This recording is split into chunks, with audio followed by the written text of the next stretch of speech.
प्रधानमंत्री नरेंद्र मोदी ने सहकारिता में एक भ्रष्टाचार का मुद्दा उठाया था। उसके बाद कुछ सहकारियों ने मौजूदा महाराष्ट्र सरकार में शपथ ले ली है।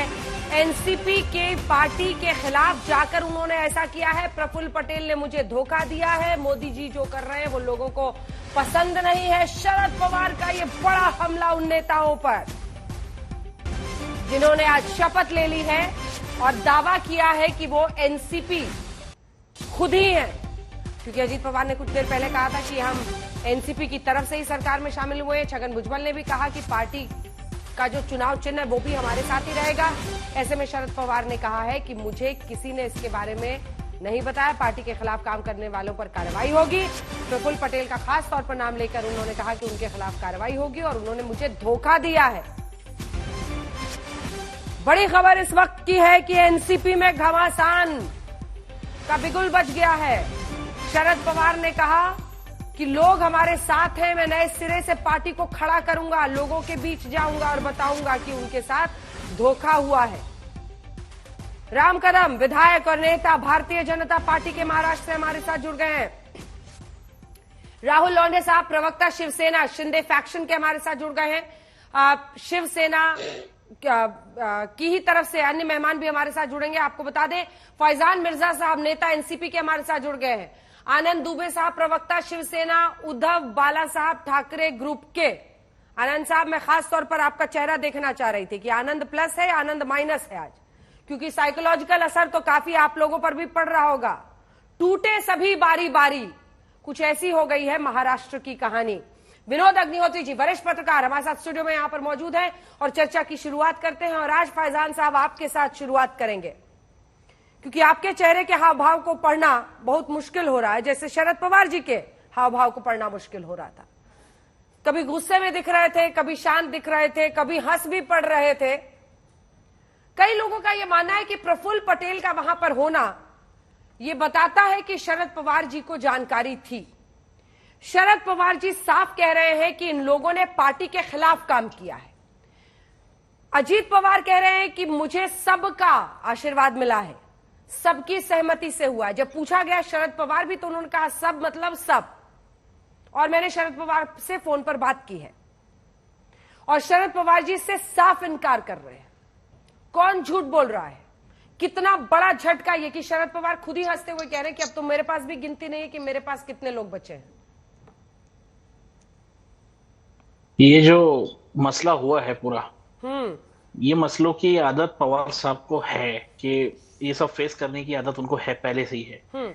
और ये कोई झटका नहीं है, ये तो होना ही था। 2 दिन पहले देश के प्रधानमंत्री जी ने एनसीपी के ऊपर भ्रष्टाचार के आरोप लगाए थे, कहा था कि भाई एनसीपी भ्रष्टाचारी है, XYZ है। तो उसी वक्त हम समझ गए थे कि कुछ ना कुछ होने वाला है।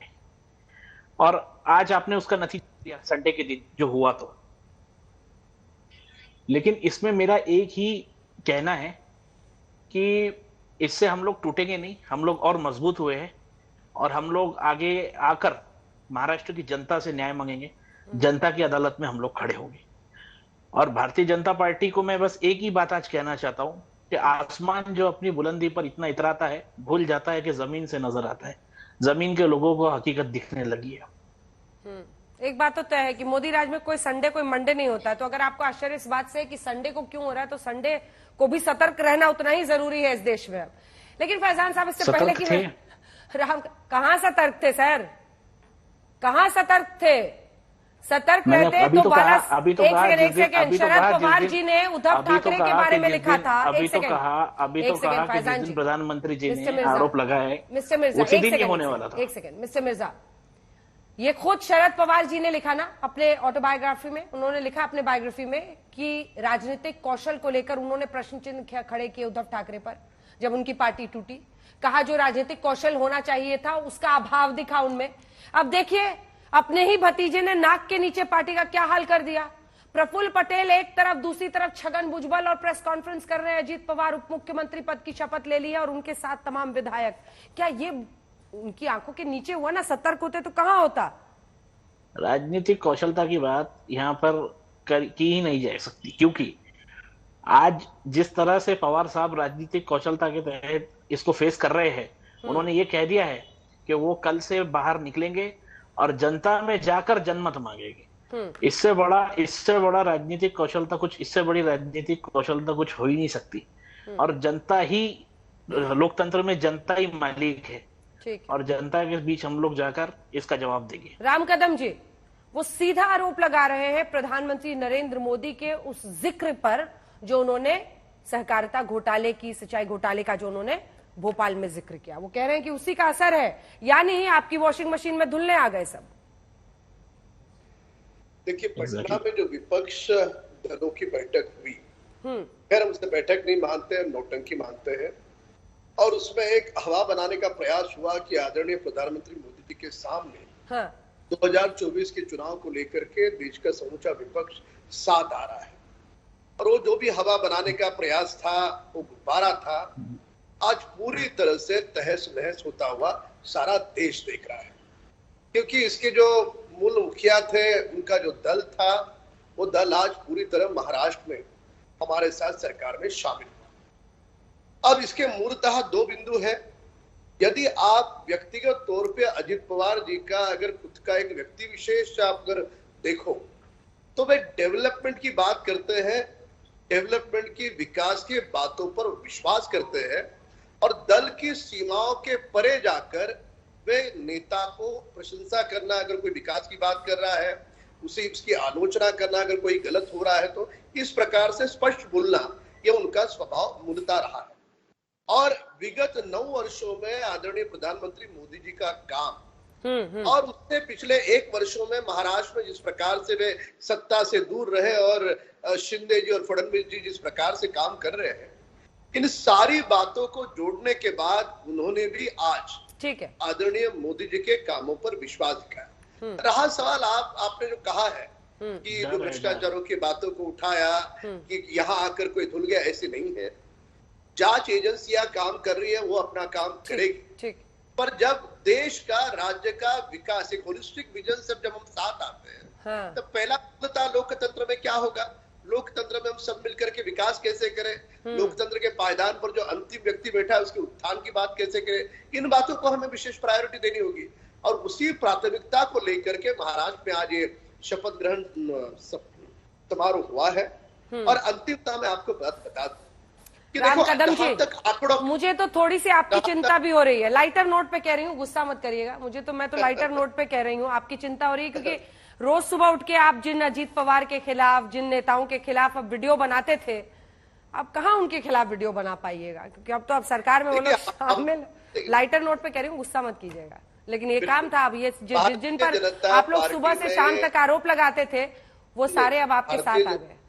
ना, भारतीय जनता पार्टी में सबसे पहले राष्ट्र है, उसके बाद। अच्छा, आपने कितने वीडियो बनाए थे अजीत पवार और छगन भुजबल के खिलाफ, मुझे बताइएगा। मैं बता रहा हूँ ना, आपको बता रहा हूँ कितने वीडियो। आपके किसी भी सवाल को मैं ये नहीं करूंगा, हर सवाल का जवाब दूंगा, शांति से सुने आप भी, मैं भी शांति से जवाब दूंगा। रहा सवाल, हमने कतई ये नहीं कहा कि पूर्णतः जब कोई व्यक्ति साथ में आया है तो एक मूलतः जो कॉमन मिनिमम प्रोग्राम होता है विचारधारा। अब विचारधारा क्या है, विकास की विचारधारा है। अजीत दादा खुद विकास के, डेवलपमेंट के काम को मानते हैं। और रहा सवाल, जो विचारधारा पर हम बोला करते थे, जिन विषयों पर हम आलोचना किया करते थे, वो तो बिल्कुल रहेगी, उसमें कहीं कमी नहीं आएगी। कल के दौर पर हमारे साथ रह करके कोई मंत्री अगर गलत कर रहा है तो विधायक के तौर पे, किसी तौर पे, ठीक है, चलिए मैं लौट रही हूँ आपके पास। अन्य मेहमान भी हमारे साथ जुड़े हुए हैं, आप सबकी प्रतिक्रिया लेंगे, और विनोद जी आपके पास भी, लेकिन उससे पहले जरा सुना देते हैं। आज बड़ा ऐतिहासिक दिन है, क्योंकि इससे पहले भी 2019 में अचानक सुबह सवेरे सबके उठने के पहले भोरे भोरे ही देवेंद्र फडणवीस ने मुख्यमंत्री और उप मुख्यमंत्री पद के तौर पर अजीत पवार ने शपथ ले ली थी।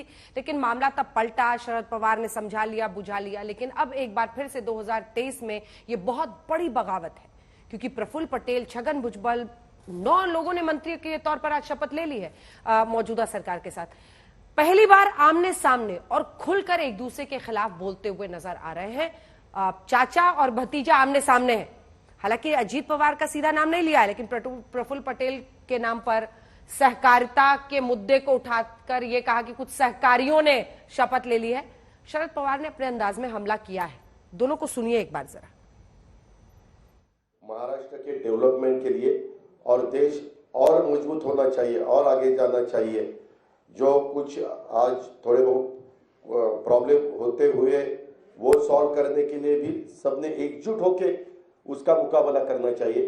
इसी माध्यम से हमने सबने मिलके ये डिसीजन लिया है, पार्टी के नाते हमने ये डिसीजन लिया है और ये होते हुए पूरे विधायक हमारे साथ है, मेंबर ऑफ पार्लियामेंट हमारे साथ है, बाकी के पार्टी के वर्कर हमारे साथ है। इसीलिए आज मैंने डिप्टी चीफ मिनिस्टरशिप का ओथ ली। ये पता चल जाएगा लोगों को कि पार्टी के कुछ विधायकों ने ही अलग भूमिका ली है, क्योंकि जिनके नाम आए हुए हैं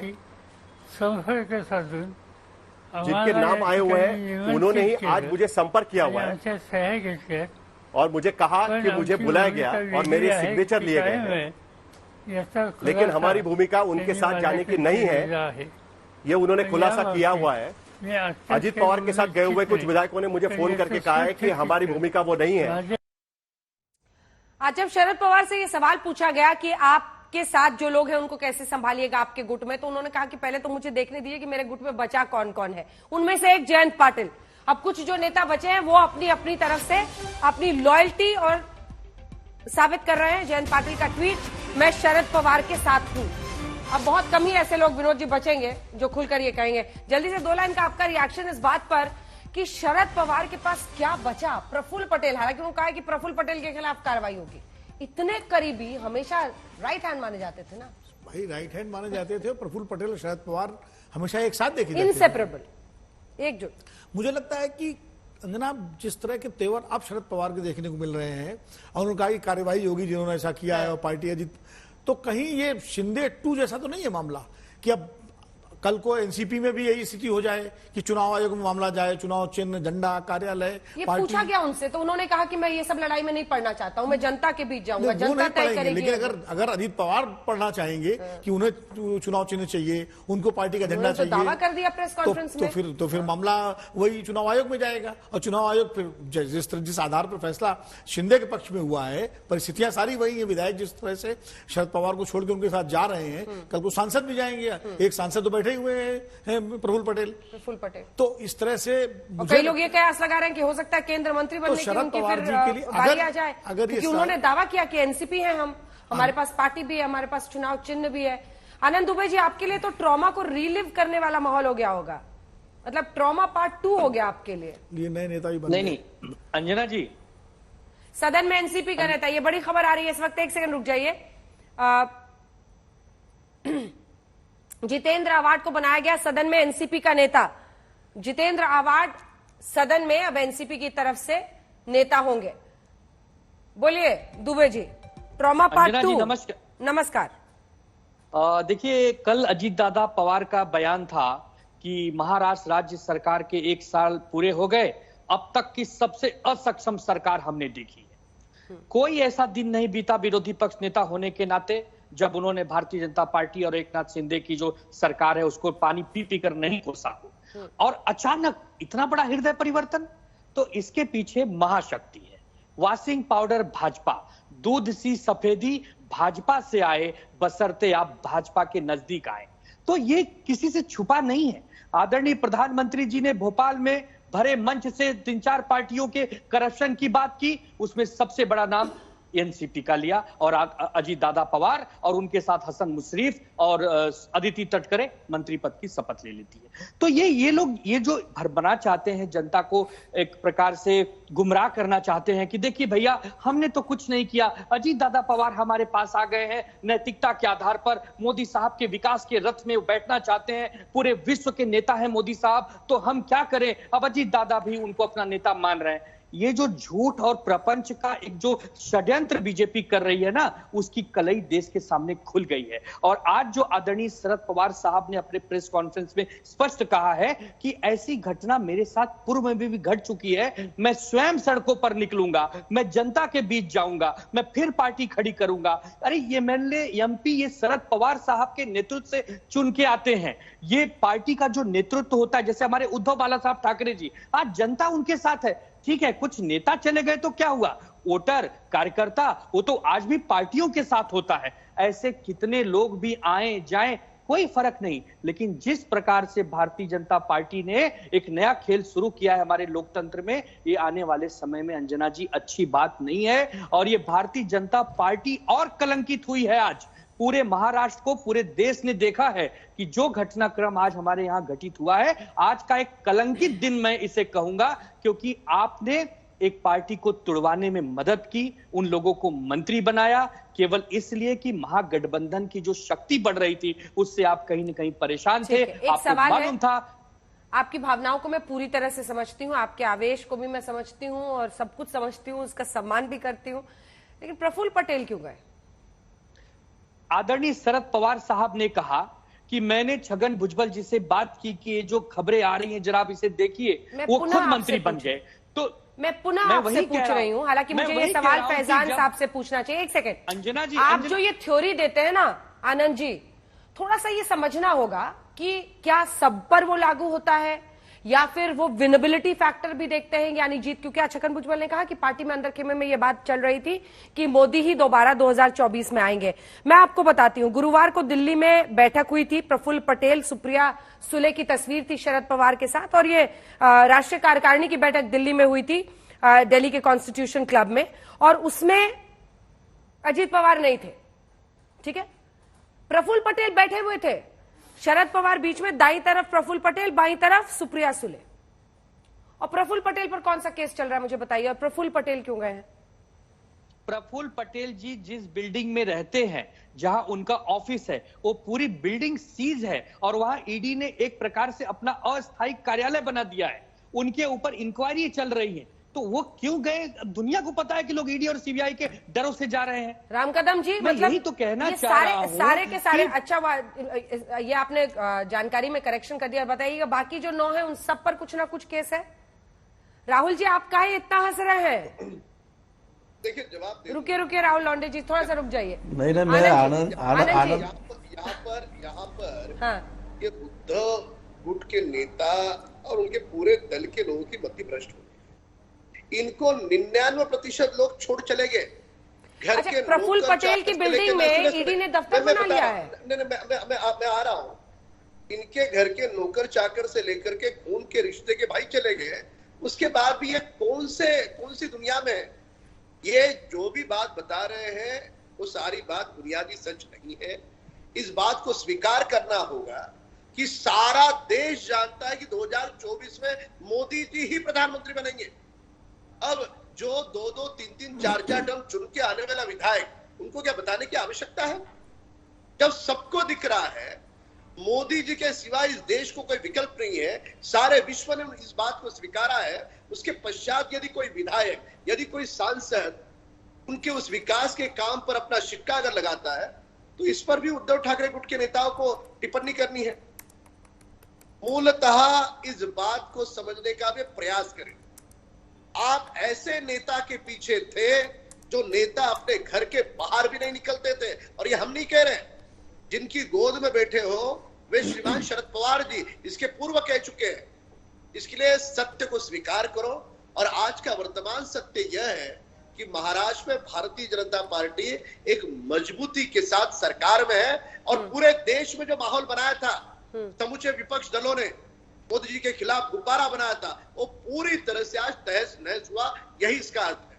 ठीक है, और वो खबर भी हमने डाली अक्टूबर 2019 में। एक सेकंड आनंद दुबे जी, अक्टूबर 2019 में ये जो प्रफुल्ल पटेल की बिल्डिंग है मुंबई वाली, उसको ईडी ने मनी लॉन्ड्रिंग केस में अटैच किया था। लेकिन उसके बाद से फिर सरकार आप लोगों की बनी, अजीत पवार को मनाया गया, आप लोगों ने बीजेपी से मुकाबला किया, फिर 24 के पहले ये सारे पत्ते क्यों ढह गए? मैं इस पर आऊंगी इस सवाल पर, लेकिन जिसका मैं जिक्र कर रही थी, मुझे लगता है कि आपसे अच्छा आज फैजान साहब को बोलने दीजिए अपनी पार्टी। ये तस्वीर है उस दिन की, हम लोगों ने देखिए ये कॉन्स्टिट्यूशन क्लब की तस्वीर निकाल ली।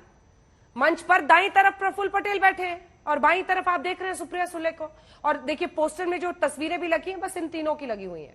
अजीत पवार नदारत है, तो शरद पवार को इस बात का एहसास तो हो ही गया था, लेकिन पूरी कहानी कहां से शुरू हुई थी? अगर हमारे दर्शकों को याद हो तो शरद पवार ने एक बयान दिया था कि वक्त रहते रोटी पलट देनी चाहिए, नहीं तो रोटी जल जाती है। इसको कई तरीके से देखा गया कि क्या वो अपनी विचारधारा बदलकर बीजेपी के खेमे में आ सकते हैं। उन्होंने साफ किया कि ऐसा बिल्कुल नहीं होगा।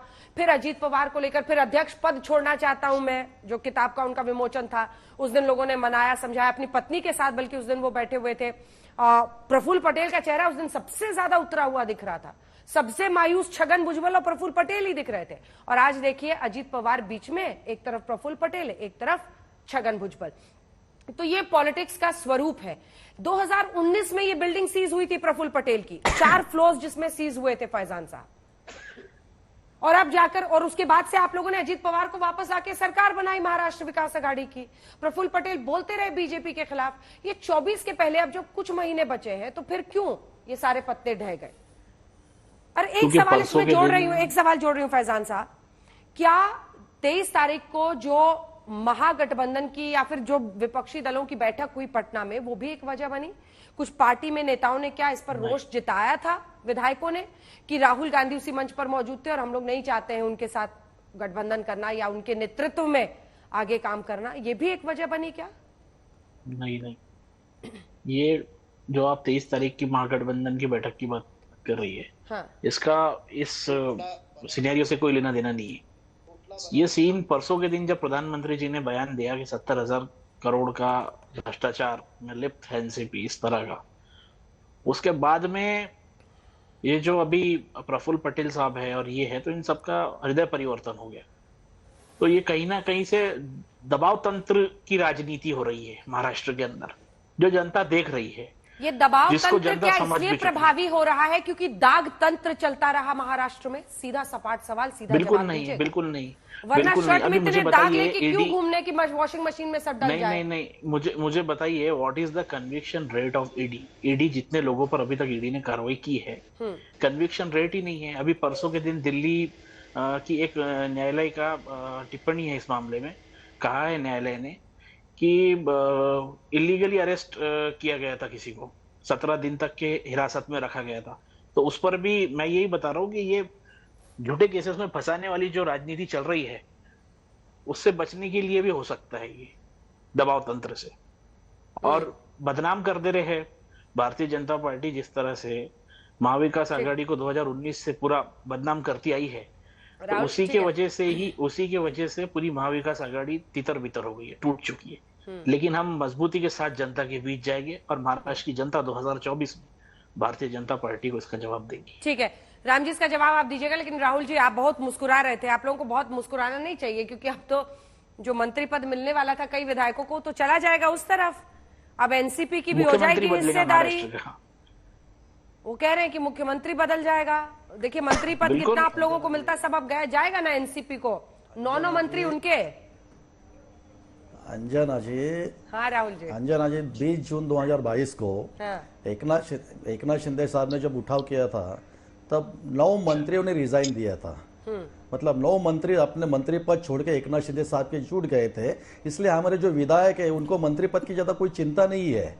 हमें महाराष्ट्र में एक मजबूत सरकार देनी है, लोगों का विकास करना ही एकनाथ शिंदे साहब और देवेंद्र फडणवीस साहब का एक उद्देश्य है। और ये मंत्रिमंडल का विस्तार होने वाला है, ऐसा कुछ नहीं कि हमारे विधायक। एक मिनट मैं बता रहा हूं मैं कि अभी भी आगे मंत्रिमंडल का विस्तार होगा, उसमें निश्चित तौर से देखिए, मैं आपके बीच में बोला नहीं, आपके बीच में बोला नहीं, मुझे बोलने का मौका दीजिए। फैजान साहब आपके बीच में बोला नहीं है, मुझे बोलने का मौका दीजिए। फैजान साहब देखिए, आपसे रिक्वेस्ट मुझे बोलने का मौका दीजिए। फैजान जी, अगर आप शरद पवार, उन पर गुस्सा मत निकालिए। हाँ बोलिए। यस, मैं शरद पवार साहब की प्रेस कॉन्फ्रेंस सुन रहा था। देश के बड़े नेता है, उनके पूरे प्रेस कॉन्फ्रेंस में धोखा और नीति, ये दोनों शब्दों का उन्होंने प्रयोग किया। लेकिन ये धोखा, ये महाराष्ट्र को नया नहीं है। 1978 में पुलोसिर सरकार महाराष्ट्र में आई, वसंत दादा पाटिल कांग्रेस के मुख्यमंत्री थे, लेकिन शरद पवार इनके मन में भी मुख्यमंत्री पद की लालसा वो टाइम पे पैदा हुई और 40 विधायक बाहर लेके ये शरद पवार साहब ने पुलोद की सरकार बनाई। मतलब शरद पवार ने जो किया वो नीति थी, और अजित पवार ने आज 40 विधायक लेके बाहर पड़े, वो धोखा है। ये कैसा, ये महाराष्ट्र की जनता कोई ना समझ नहीं, उनको समझ में आता है। अगर शरद पवार साहब अगर धोखा और नीति का शब्द प्रयोग करते हैं तो ये पूरी तरह से गलत है। उन्होंने बीच में कहा था कि रोटी है रोटी ये करनी चाहिए, लेकिन रोटी अपने बेटे के हाथ में दे दी। मतलब महाराष्ट्र में अजीत पवार जी 90 साल से इस पार्टी का काम कर रहे हैं। घाट कोपर में जो पार्टी का सबसे बड़ा उनका अधिवेशन था, वहां पे अजीत पवार को बुलाया नहीं। नागपुर में महाविकास आघाड़ी की सभा थी, वहां पे अजीत पवार को भाषण करने दिया नहीं। दिल्ली के स्टेडियम में राष्ट्रवादी कांग्रेस का अधिवेशन था, वहां पे अजीत पवार का उनको भाषण करने का मौका दिया नहीं। अजीत पवार मास लीडर है और ये मास लीडर को ही बाहर रखने का काम, अजीत पवार को बाहर रखने का काम इनके नेताओं ने किया है। ठीक है विनोद जी, जो वो इशारा करने की कोशिश कर रहे हैं वो ये कि अपने जीते जी अपनी पूरी राजनीतिक विरासत शरद पवार सुप्रिया सुले को पास ऑन करना चाहते थे और वो अजीत पवार से थोड़ा कुशन करके ककून करके अलग करना चाहते थे, क्योंकि उन्हें भी पता है कि अजीत पवार पे भ्रष्टाचार के मामले तो हैं, लेकिन साथ ही वो एक मास लीडर के तौर पर भी अपने इलाके में उनका दमखम बोलता है। क्या ये वाली थ्योरी चलेगी जो राहुल जी फ्लोट करने की कोशिश कर रहे हैं, जिसकी वजह से अजीत पवार ने, और ये तस्वीर है उनको राष्ट्रीय कार्यकारिणी में वो नहीं मौजूद है। देखिए अजीत पवार जी को अगर शरद पवार जी अध्यक्ष भी बना देते तो अजीत पवार जी पूरी पार्टी लेके जाते, उनको जाना ही था। वो तो पिछले 3 महीने तो मचल रहे थे बीजेपी ज्वाइन करने के लिए। वो मचल रहे थे, सरकार प्रक्रिया पिछले 3-4 महीने से चल रही थी। अमित शाह जी से उनकी दिल्ली में मीटिंग हुई थी, लंबी मीटिंग हुई, वो सारी चीजें तय हो गई थी और शरद पवार इसको भाप गए थे। इसीलिए उन्होंने सुप्रिया सुले और प्रफुल्ल पटेल को कार्यकारी अध्यक्ष बनाया। प्रफुल्ल पटेल भी चले गए। अब ये एक शरद पवार जी के लिए झटका है या शरद पवार जी ये भी जानते थे, ये पता नहीं। शरद पवार जी को समझना, उन्होंने किसी का नाम लिया मुझे ध्यान नहीं है, वो पता करना चाहिए हमें एक बार। शरद पवार ने यह कहा कि वो मुझे कह रहे थे कि बहुत बुरा हुआ और उन्होंने भी मंत्री पद की शपथ ले ली। वो शायद उनके लिए कह रहे होंगे, वोलसे पाटिल के लिए। अच्छा, दिलीप वंसे पाटिल के लिए, जो कि पूर्व गृह मंत्री भी हैं। गृह मंत्री भी हैं और उनके बिल्कुल करीबी हो। और जो कमेटी बनाई गई थी जब शरद पवार ने इस्तीफा देने की पेशकश की थी अपनी पार्टी के अध्यक्ष पद से, तो जो कमेटी बनी थी उसे विचार करने के लिए उसके अध्यक्ष तो वही पाटिल साहब ही थे। तो इसलिए शरद पवार के लिए थोड़ा सा, अगर उनकी जानकारी के बगैर ये हुआ तो झटका तो है। लेकिन जैसा शरद पवार के बारे में सब जानते हैं कि शरद पवार क्या कहते हैं, दिल में क्या है, मन में क्या है, दिमाग में क्या है, जबान पे क्या है, ये बड़ा मतलब कोई नहीं जान सकता। कहते उनके करीबी भी नहीं समझ पाते, जान पाते क्या उनके मन में चल रहा है। वो 4 दिन पहले प्रधानमंत्री जी से मिलते हैं अकेले में, उसके बाद अजीत पवार की शपथ होती है, उसके बाद अजीत पवार 24 घंटे के अंदर वापस लौट आते हैं। तो ये सब चीजें कैसे कहां चलती हैं, बड़ा मुश्किल है। और मुझे लगता है, मुझे अभी भी मेरा मानना है कि ये शरद पवार जी की जानकारी में सारा कुछ हुआ है और ये वही है कि ठीक है तुम लोगों पर ये आपका मानना है। मेरा जो मैं एनालिसिस है मेरी कि जो तमाम आरोप विधायकों पर, मंत्रियों पर हैं, कि कई दिन से कई सारे विधायक उनसे ये कहा करते थे, जो उस समय भी, कि साहब हमें ईडी का नोटिस आया, इनकम टैक्स का नोटिस आ रहा, हम लोग क्या करें। तो वो बार बार कहते थे भाई अगर लड़ो तो जेल जाने के लिए तैयार रहो, नहीं तो अपना रास्ता देखो। तो वो स्थिति वो जानते थे और वो बचा सकते नहीं थे उनको।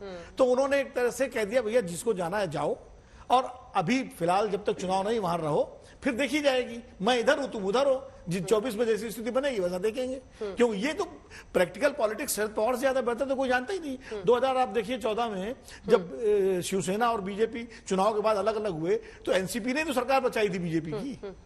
रामकदर जी, 2 लाइन में सिर्फ जवाब, जो आपके साथ वो सारे धुले हुए और जो दूसरी तरफ उनको ईडी और एजेंसियों का नोटिस, ये एक स्ट्रैटेजी नहीं, ये बिल्कुल सत्य नहीं। कितना बढ़िया विकास कर रहा है। लोगों ने इस प्रकार के आरोप किए और आरोप के बाद न्यायपालिका में जाने के बाद एक उदाहरण बताइए कि न्यायपालिका ने उन आरोपों के बारे में उन्हें राहत दी। एक भी उदाहरण नहीं है। तो इसलिए जब विपक्ष के पास कोई दलील नहीं बचती, कोई बयान नहीं बचता, इस प्रकार से बोलना है उनकी राजनीतिक मजबूरी है। कोई हमारे दल में आया इसका मतलब जांच एजेंसी उसकी जांच बंद कर दे, ऐसा भी नहीं हुआ है। जो भी आए हैं जांच एजेंसी अपना काम कर रही है, पर विपक्ष बार बार जब उनके घर के लोग छोड़ करके चले जाते हैं तो ये बार बार चिल्ला चिल्ला करके बोलना, ये उनके लिए उनका राजनीतिक मजबूरी का हिस्सा है। आप सभी का बहुत धन्यवाद हमारे साथ जुड़ने के लिए। महाराष्ट्र की सियासत में सबसे बड़ा भूचाल, और इस भूचाल में अगर सबसे बड़ा झटका नुकसान किसी का हुआ है तो वो महाविकास आघाड़ी और एनसीपी का, शिवसेना का। वहीं दूसरी तरफ बीजेपी के लिए फायदा, क्योंकि 2024 के लिए न सिर्फ साइकोलॉजिकल फायदा बल्कि महाराष्ट्र विकास आघाड़ी को तोड़ने में एक बहुत बड़ी कामयाबी। शिवसेना के बाद अब एनसीपी भी दो फाड़ दिख रही है, जब से शरद पवार ने कहा है कि अजीत पवार पार्टी के खिलाफ जाकर सरकार में शामिल हुए हैं। आप देखते रहिए आज तक।